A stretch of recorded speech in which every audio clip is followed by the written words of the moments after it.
And joining us live to put more perspective on this issue is the Executive Director of the Electricity Consumer Protection Advocacy Center, Princewill Okorie. It's good to have you in our studio this morning. Thank you very much. And thank you for joining us. Let's jump straight into it. And do you agree that the vandalism in the power sector appears to be an organized crime committed by some security agencies and, some technicians in the sector? They may be complicit. Do you agree with this?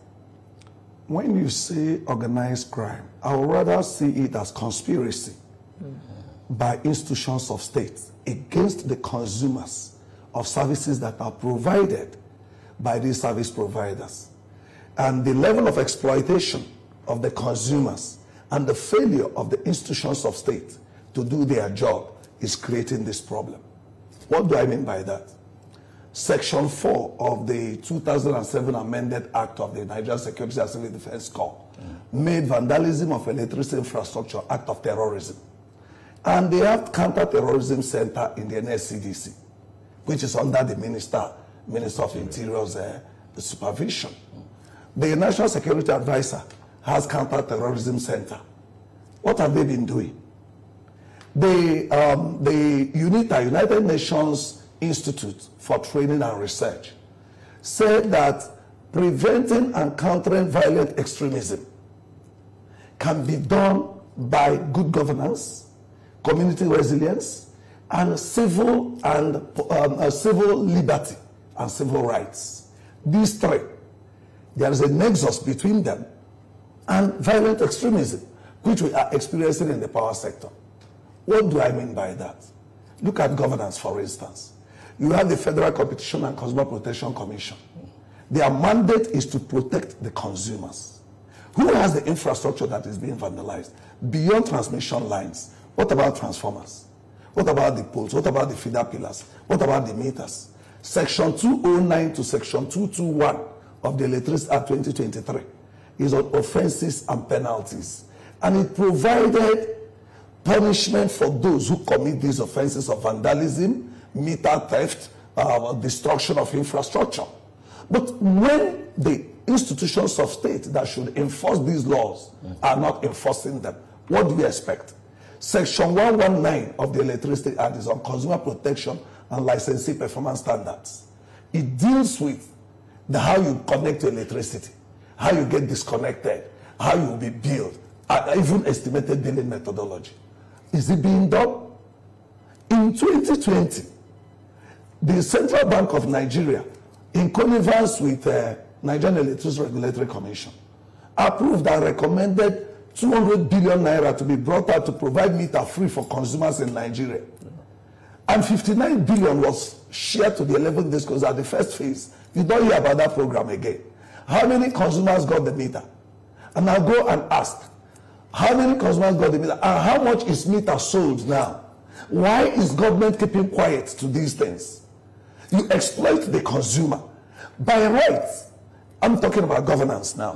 What has the Consumer Protection Commission done with regards to this money that was provided to protect consumers' interest in metering policy? What have they done? What have they done to ensure that billing that is given to consumers are what it should be?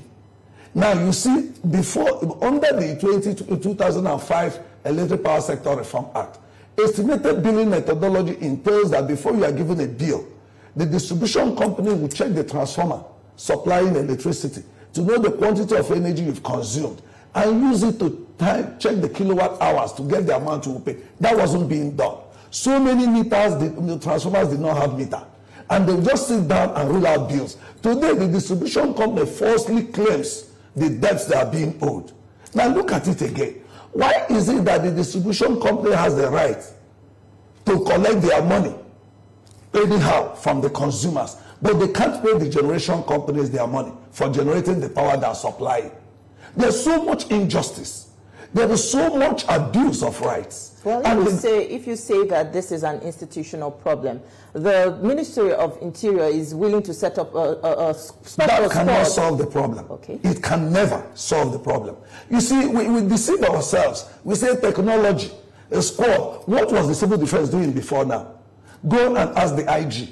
When did he visit some of the police cells last? The people that take criminals, report criminal matters to the police, how many are prosecuted?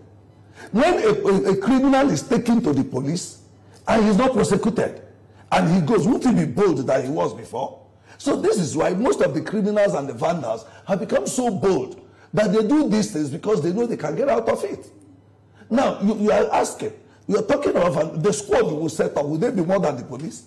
Will they be more than the civil defense corps that is already existing? What magic will they do? That is the side of government. Now, look at the issue of community resilience. Who are the custodian of peace in the communities and security? The traditional rulers, the community chairmen and leaders, the local government council chairmen and the chief security officers of the local government councils. Has the Minister of Interior engaged these people? As of November last year, we wrote him, Association for Public Policy Analysis, we wrote the Minister for Interior, drawing his attention to the issues of grid collapse, making him know that failure to enforce the Civil Defense Act and failure to enforce the penalties and offences segment of the Act is creating these problems. But they've not replied us till date. Mr. Princewill.